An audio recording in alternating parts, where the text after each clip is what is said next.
जय हिंद दोस्तों, मैं अनिल कुमार आपका स्वागत करता हूं सिविल सक्सेस चैनल में।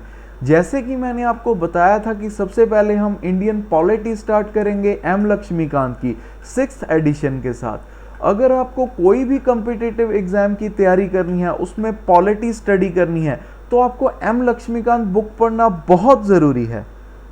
तो इस कोर्स में हम पॉलिटी का अच्छे से एनालिसिस करेंगे ताकि इंडियन पॉलिटी आपका बेस्ट फ्रेंड बन जाए।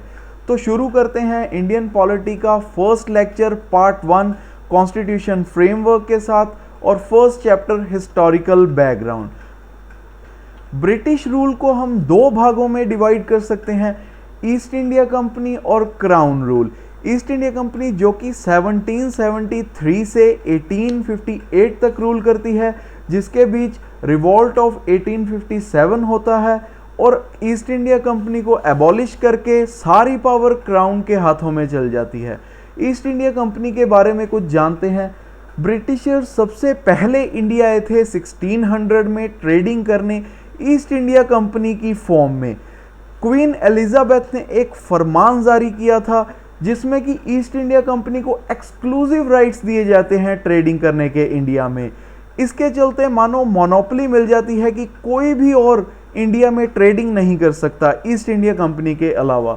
इसके दौरान काफ़ी बैटल्स होते हैं, battle of Plassey, but battle of Buxar के बाद ईस्ट इंडिया कंपनी को प्योरली ट्रेडिंग कंपनी बना दिया जाता है।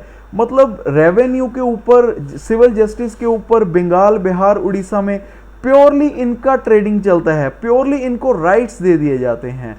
उस दौरान कंपनी को कैसे मैनेज किया जाता है ये भी देखना बहुत ज़रूरी है। कोर्ट ऑफ डायरेक्टर्स और court of share holders. Court of directors appoint करते हैं गवर्नर्स को और गवर्नर मैनेज करते हैं कंपनी की सारी फंक्शनिंग को। जो भी कंपनी में काम होते हैं वो गवर्नर्स ही मैनेज करते हैं। और कोर्ट ऑफ डायरेक्टर्स को अपॉइंट करते हैं court of share holders. Share holders जैसे कि किसी कंपनी में कोई भी बंदा अपने शेयर्स परचेज करता है तो उसको शेयर होल्डर बोलते हैं। जब भी कोई कंपनी को प्रॉफिट होता है तो शेयर होल्डर को डिविडेंड आता है, जिसके लिए हर कोई कंपनी के शेयर्स खरीदता है। और court of share holders 24 court of directors को इलेक्ट करते हैं। उसके बाद ट्रीटी ऑफ इलाहाबाद होती है 1765 को, जो कि साइन की जाती है 1 अगस्त को बिटवीन मुगल एम्पीरियर शाह आलम और ईस्ट इंडिया कंपनी के Robert Clive. Battle of Buxar के बाद ईस्ट इंडिया कंपनी को रियल मास्टर्स बना दिया जाता है बंगाल के। मतलब मानो सारी पावर्स ईस्ट इंडिया कंपनी के हाथ में आ जाती हैं, वो अपनी मनमर्जी से कुछ भी कर सकते हैं। पूरी अथॉरिटी कंपनी के हाथ में चली जाती है, बट रिस्पॉन्सिबिलिटी, जो भी काम करने की रिस्पॉन्सिबिलिटी होती है, वो सभी होती है इंडियन रिप्रेजेंटेटिव के हाथ में।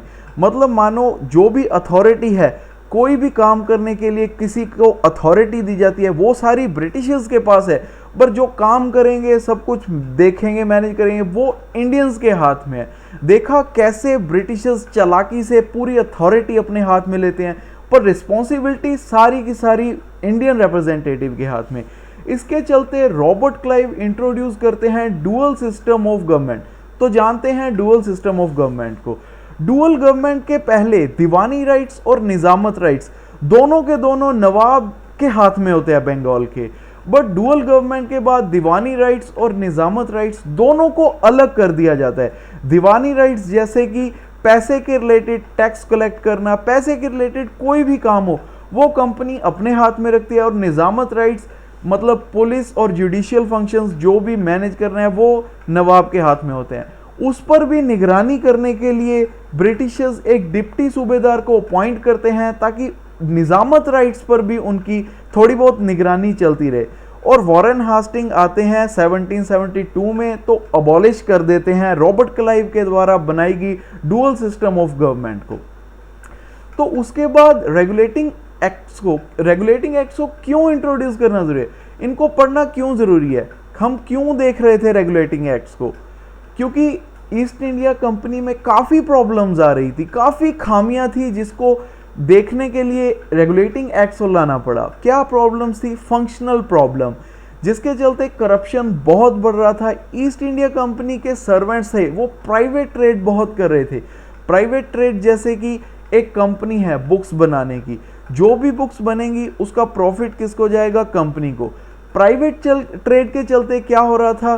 सर्वेंट्स, कंपनी के सर्वेंट्स अपने नाम पर बुक्स बेच रहे थे, मतलब जो भी प्रॉफिट हो रहा था वो कंपनी के सर्वेंट्स को हो रहा था। फाइनेंशियल प्रॉब्लम, जिसके चलते ईस्ट इंडिया कंपनी को काफ़ी लॉसेस हो रहे थे और उनके स्टॉक के जो प्राइस हैं वो काफ़ी नीचे जा रहे थे, जिसके कारण उनको मैनेजमेंट करने में बहुत प्रॉब्लम आ रही थी। कंपनी के सर्वेंट्स काफ़ी फल फूल रहे थे बट कंपनी बैंकरप्ट हो जा रही थी। इसके चलते रेगुलेटिंग एक्ट ऑफ 1773 लेके आना पड़ा। तो कुछ स्टूडेंट्स सोच रहे हैं कि रेगुलेटिंग एक्ट्स को पढ़ना क्यों ज़रूरी है, क्या हो जाएगा इनको पढ़ के, क्या नॉलेज मिलेगी, अभी इतनी आगे हम आ गए हैं तो इतने पुराने एक्ट्स को पढ़ने की क्या ज़रूरत है। बट जैसे जैसे हम पॉलिटी पढ़ते जाएंगे तो आपको आगे आगे पता चलता जाएगा कि रेगुलेटिंग एक्ट्स को पढ़ना क्यों ज़रूरी है। इनको रिलेट करके ही हम अपने आज को बेहतर बना सकते हैं। रेगुलेटिंग एक्ट ऑफ 1773, जिसमें गवर्नर ऑफ बंगाल को गवर्नर जनरल ऑफ बंगाल बना दिया जाता है और फर्स्ट गवर्नर जनरल होते हैं लॉर्ड वारेन हास्टिंग, और क्रिएट की जाती है एग्जीक्यूटिव काउंसिल, जिसमें कि 4 मेंबर्स होते हैं जो असिस्ट करते हैं गवर्नर जनरल ऑफ बंगाल को। और ईस्ट इंडिया कंपनी में जो सर्वेंट्स प्राइवेट ट्रेड कर रहे होते हैं उसको प्रोहिबिट कर दिया जाता है ताकि प्रेजेंट्स और ब्राइब्स पर रोक लगाई जा सके। और इसके चलते गवर्नर ऑफ बॉम्बे और मद्रास को सबॉर्डिनेट बना दिया जाता है गवर्नर जनरल ऑफ बंगाल का, और सुप्रीम कोर्ट को इस्टेब्लिश किया जाता है, जिसमें कि एक चीफ ऑफ जस्टिस एंड 3 जजेस होते हैं, और उसके चीफ ऑफ जस्टिस होते हैं सर एलिज एम्फे। और ब्रिटिश गवर्नमेंट कंट्रोल करती है कंपनी को, जिसके दौरान कोर्ट ऑफ डायरेक्टर्स को रिपोर्ट करनी पड़ती है रेवेन्यू और मिलिट्री अफेयर्स को। कुछ डिफेक्ट्स भी होते हैं रेगुलेटिंग एक्ट 1773 में, जैसे कि गवर्नर जनरल के पास कोई वीटो पावर नहीं होती। वीटो पावर का मतलब होता है जैसे कि काउंसिल में 4 लोग हैं, अगर 4 लोग वो एकजुट हो जाएं तो गवर्नर जनरल को नीचे गिरा सकते हैं।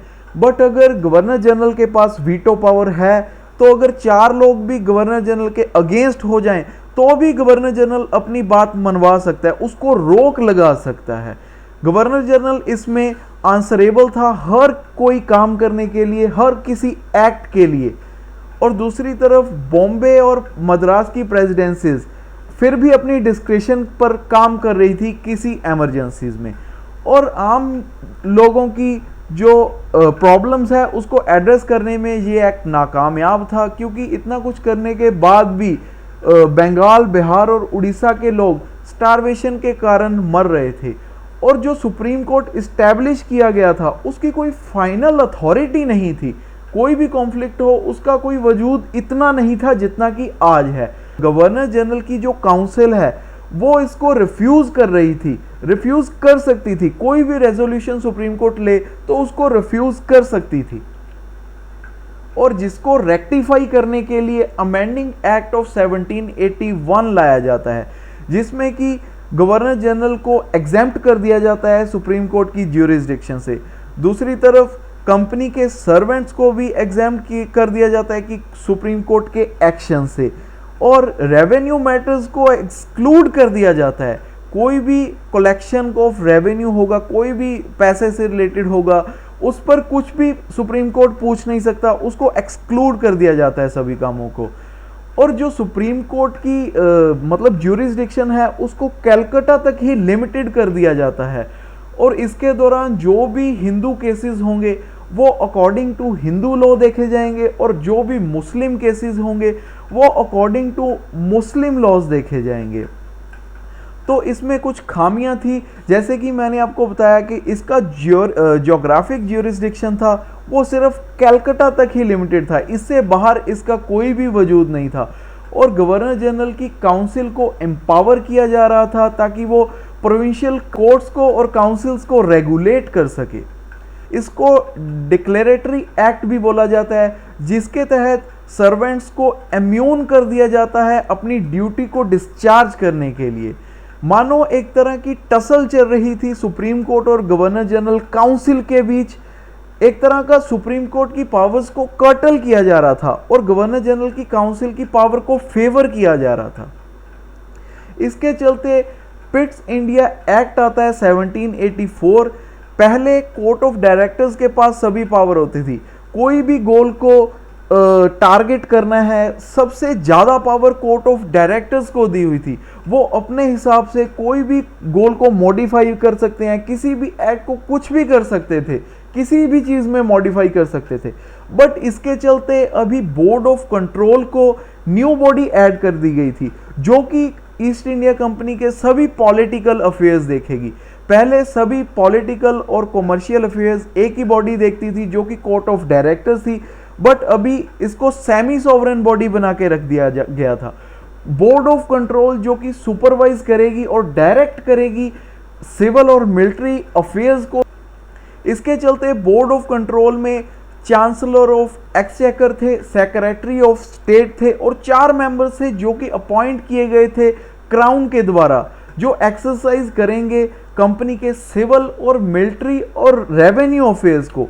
इसको बोला गया सिस्टम ऑफ डबल गवर्नमेंट। अगर आपसे एग्जाम में पूछा जाए कि सिस्टम ऑफ डबल गवर्नमेंट किसको बोलते हैं, तो आपको ये याद रखना बहुत जरूरी है कि कोर्ट ऑफ डायरेक्टर के साथ अभी बोर्ड ऑफ कंट्रोल भी आ गए थे। गवर्नर जनरल काउंसिल, इसमें 3 मेंबर थे, जिसमें court commander in chief include किए गए, जो कि अभी भी बॉम्बे और मद्रास जिसको सबॉर्डिनेट कर रहे थे। इसका सिग्निफिकेंट क्या है? कंपनी की टेरिटरी को पहली बार ब्रिटिश पोजेशन बोला गया और ब्रिटिश गवर्नमेंट को सुप्रीम पावर्स दी गई कि वो कंट्रोल कर सके कंपनी के अफेयर्स को, एडमिनिस्टर कर सके कंपनी के अफेयर्स को। कुछ शॉर्टकमिंग्स भी थे पिट्स इंडिया एक्ट में, आइए देखने की कोशिश करते हैं। जैसे कि गवर्निंग काउंसिल रिड्यूस करके 3 मेंबर्स पर लाई गई थी और बॉम्बे और मद्रास को इंडिपेंडेंस उनकी बहुत कम कर दी गई थी और गवर्नर जनरल की काउंसिल को ग्रेटर पावर दी गई थी वॉर, रेवेन्यू और डिप्लोमेसी के मैटर्स में। उसके बाद एक्ट ऑफ 1786 आता है, जिसमें कि लॉर्ड कॉर्नवालिस को अपॉइंट किया जाता है गवर्नर जनरल ऑफ बंगाल।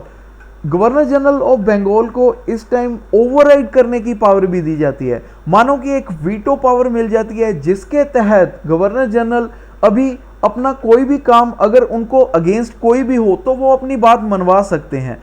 और सबसे इंपॉर्टेंट, जो कि प्रीलिम्स के लिए बहुत इंपॉर्टेंट है, और इनको कमांडर इन चीफ बना दिया जाता है। तो उसके बाद आता है चार्टर एक्ट ऑफ 1793। इसमें गवर्नर जनरल की जो काउंसिल को ओवरराइड करने की पावर थी उसको एक्सटेंड किया गया और जो प्रेसिडेंसीज थी बॉम्बे और मद्रास की, जो सबॉर्डिनेट कर रही थी गवर्नर जनरल ऑफ बंगाल को, उसको भी एक्सटेंड किया गया। इसके बाद जो ईस्ट इंडिया कंपनी के पास ट्रेडिंग करने की मोनोपोली थी उसको भी 20 साल के लिए बढ़ा दिया गया। जैसे कि अब जो भी एक्ट्स होंगे वो आपको 20 साल के ही देखने मिलेंगे। जैसे कि फर्स्ट एक्ट था 1773, उसके बाद 1793, उसके बाद आपको देखने को मिलेगा 1813, उसके बाद 1833, उसके बाद 1853, उसके बाद आता है रिवोल्ट ऑफ 1857। और इसके आगे जो कमांडर इन चीफ थे वो अभी मेंबर नहीं थे गवर्नर जनरल काउंसिल के, जब तक वो अलग से अपॉइंट ना किए जाएं। और उसके बाद बोर्ड ऑफ कंट्रोल के जो मेंबर्स थे, जो भी स्टाफ था, उसकी जो भी सैलरीज थी, जो भी एक्सपेंस थे, वो इंडिया के रेवेन्यू से कट किए जा रहे थे। देखा इंडिया के, मतलब इंडिया को कैसे खाली किया जा रहा था, वो आप देख सकते हो। कुछ ड्रॉबैक्स भी थे चार्टर एक्ट ऑफ 1793 के, जैसे कि कुछ जरूरी एक्सपेंस, इंटरेस्ट, डिविडेंड और सैलरीज इंडियन रेवेन्यू से पे करने के बाद 5 लाख पाउंड्स एनुअली पे करने पड़ेंगे ब्रिटिश गवर्नमेंट को। 1793 में आप देख सकते हैं 5 लाख पाउंड्स एक बहुत ह्यूज अमाउंट है जो उस टाइम में पे करनी पड़ रही थी। और दूसरी तरफ सीनियर ऑफिशियल्स थे जो कंपनी के, उनको इंडिया से बाहर जाने की परमिशन नहीं थी। अगर वो ऐसा करते हैं तो उनका रेजिग्नेशन मान लिया जाता था। दूसरी तरफ कंपनी लाइसेंस देती थी इंडिविजुअल्स को और कंपनी के एम्प्लॉयज़ को इंडिया में ट्रेड करने के लिए, जिसको एक विशेष अधिकार माना जाता था, जिसके द्वारा वो शिपमेंट कर सकते थे ओपियम की चाइना में। और रेवेन्यू एडमिनिस्ट्रेशन को सेपरेट कर दिया गया था जुडिशरी फंक्शन के साथ, इसलिए जो माल अदालत से वो डिसअपीयर ही हो गए थे, एक तरह के इंचार्ज कलेक्टर होते थे। तो इसी के साथ हमारा फर्स्ट लेक्चर ख़त्म होता है।